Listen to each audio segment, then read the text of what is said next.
Bonjour, on va aujourd'hui filmer une pose d'une porte de garage sectionnelle en kit. Donc tout d'abord on va enlever les deux vantaux qui sont existants et ensuite je vais vous expliquer par où il faut commencer. Alors après avoir enlevé la porte,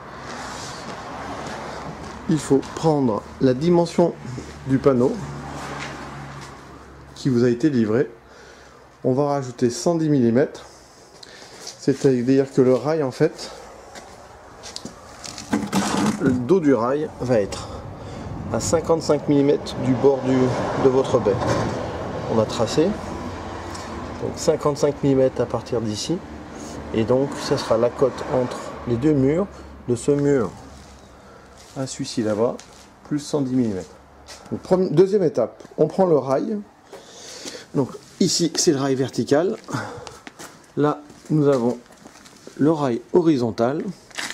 On fixe le rail avec ses vis au sol, comme ceci. On fait ça pour les deux côtés, le côté droit et le côté gauche. Et ensuite, on va présenter ce rail, toujours dos du rail, à l'emplacement qu'on a marqué ici avec un marqueur, à 55 mm du bord de l'entrée. Donc là on vient de positionner le rail vertical avec celui qui est horizontal. On a pris un serre-joint, on a fixé le rail vertical avec un serre-joint. On a positionné le rail vertical ici avec les 55 mm ici d'autres dormants par rapport à l'angle de la baie.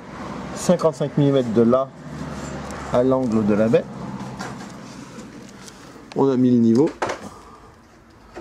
niveau est bon, donc du coup vous avez ici des trous, là vous en avez un peu de partout pour pouvoir fixer votre rail vertical. Donc là on a percé dans le moellon avec une mèche de 10 mm, on y a mis cette cheville qui est livrée et ensuite on y met ce tire-fond qui est livré et systématiquement dans tous les trous on fait la même opération, on met les vis, les tire-fonds systématiquement, les chevilles.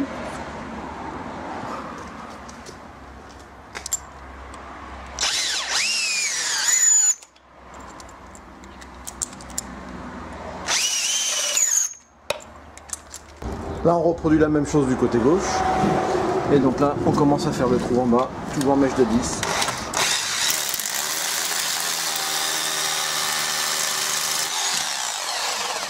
Donc là on a fait la même chose du côté gauche. Donc on a mis tous les tire-fonds. Ici l'assemblage au sol que je vous avais dit, donc c'est avec 3 vis, une vis, 2 vis, 3 vis avec des têtes plates.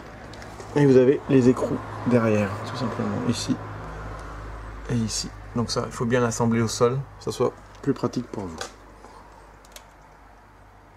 Faites attention à ce que la jonction ici des rails soit correcte.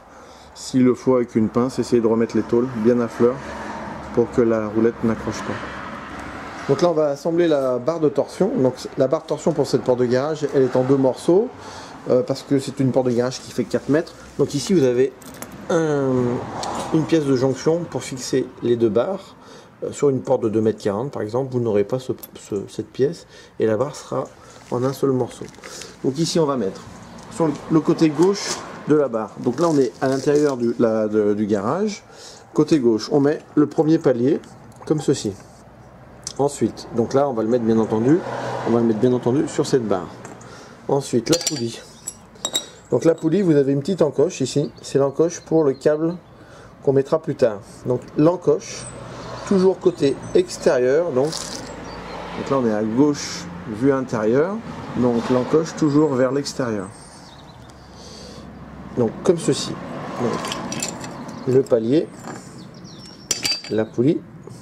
La poulie, vous voyez, elle est peinte en rouge et elle va avec le ressort qui est peint en rouge, tout simplement.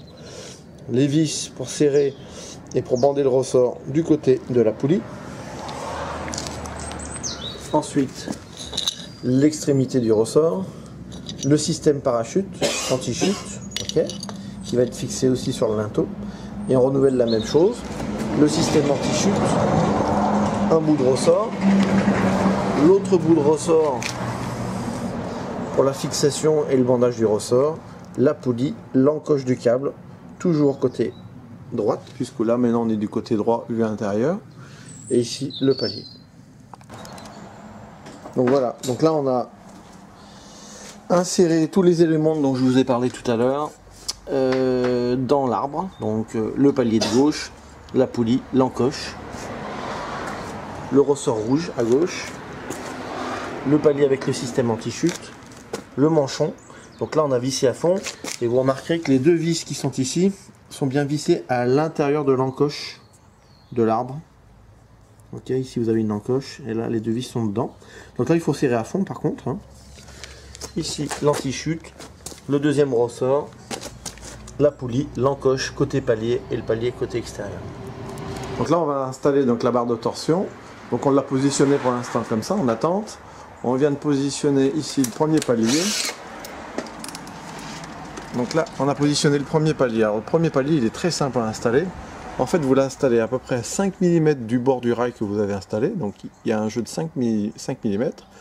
Et ici, donc ce côté là du palier doit être à fleur avec le dos du rail qui est ici. Donc en fait ils sont alignés tout simplement. 5 mm et alignés. Ensuite vous percez à 10 aux deux endroits et vous y mettez cette cheville qui est fournie avec la porte. Attention, choisissez toujours des vis qui sont toujours adaptées au support où vous percez. Donc là on est sur du béton, donc là on peut bien utiliser cette vis avec cette cheville métallique. Ensuite on va faire la même chose avec le palier, avec le système anti-chute jusqu'à arriver de l'autre côté. Donc après avoir percé, on met les chevilles métalliques avec les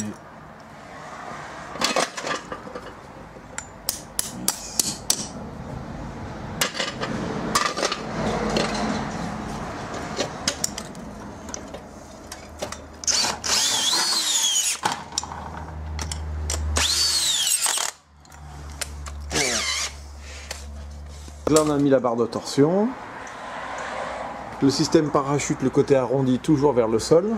Ici on garde une distance par rapport au milieu équidistante à l'autre palier, tout simplement le bord arrondi. Ensuite on va attaquer maintenant la barre d'écartement. Donc la barre d'écartement elle est en deux parties. Donc vous avez la première barre, la deuxième barre, un profil de jonction avec deux vis et donc les écrous. À l'extrémité, vous y mettez les équerres, tout simplement, toujours avec les écrous. Et la largeur totale de cette barre d'écartement, c'est la largeur de votre panneau, plus les 110 mm dont je vous parlais en début de vidéo. Donc on vient d'installer la barre d'écartement, ici avec deux boulons. On voit la barre d'écartement qui va de l'autre côté, tout simplement, ici. Ensuite on a installé ici des suspentes que vous voyez là, jusqu'à la poutre. Ici une barre pour maintenir la diagonale, et ici une autre suspente. Le plus important, quand on fixe les rails, bien sûr ici, on garde le niveau. Ici, on garde le niveau. Et là aussi, le plus important, c'est de bien respecter la diagonale entre ce point-là, le point opposé, et entre ce point-là et le point opposé. Du moment où les diagonales sont bonnes, là, du coup, la structure est finie. Là, on commence par la pose du panneau. Donc, on va mettre la pièce avec la queue de cochon. On y met le câble. Voilà. La roulette. Et on positionne cette pièce en bas.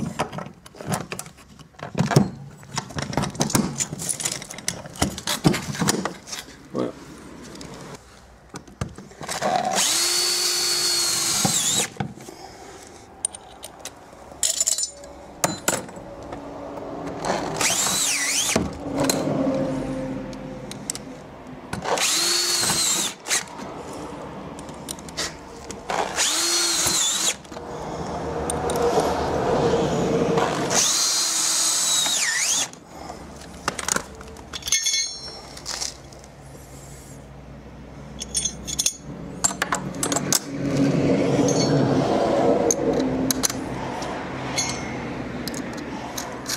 petite astuce pour mettre la roulette. Donc on met une cale de 5 ici.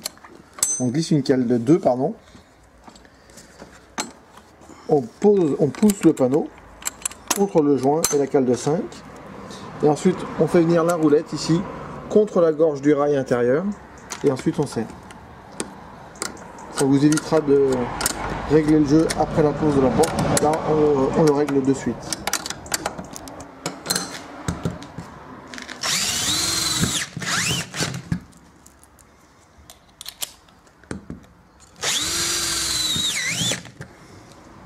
Donc là on met la roulette du haut. Donc la roulette du haut ici elle est positionnée pour une porte de garage motorisée. Donc la roulette est, l'axe de la roulette est au-dessus de l'angle du rail anti-suspension. Quand c'est une porte de garage manuelle, cette roulette ici doit se trouver complètement ici entre ce petit bout droit vertical.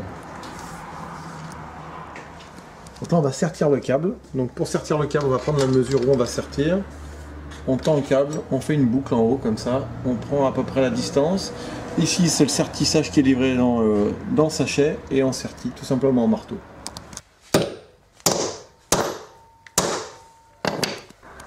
Donc là on va mettre maintenant le câble serti dans la poulie. Donc voilà. Et ensuite on fait tourner la poulie pour tendre le câble tout simplement.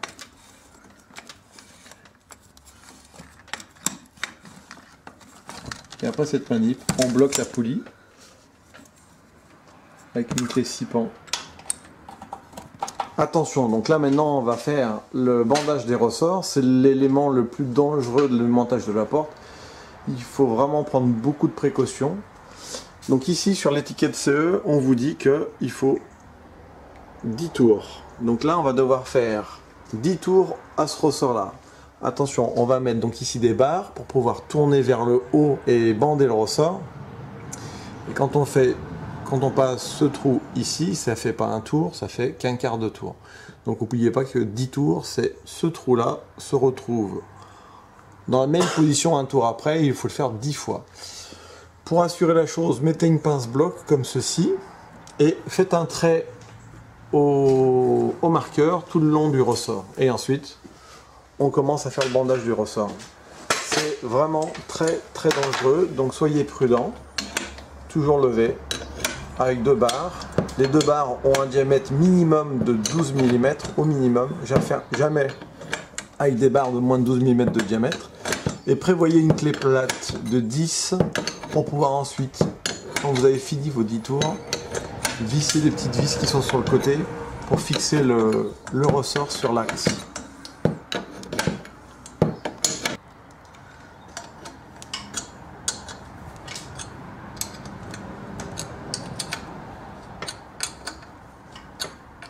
Donc là il faut visser à fond, hein, il ne faut pas hésiter.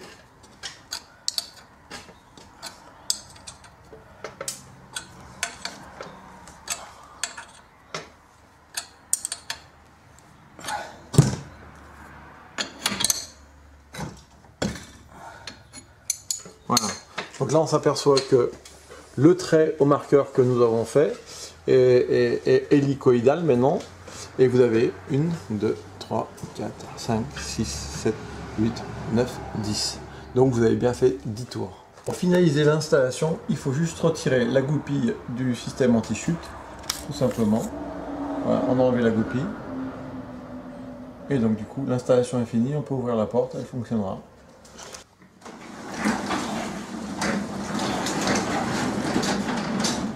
Voilà.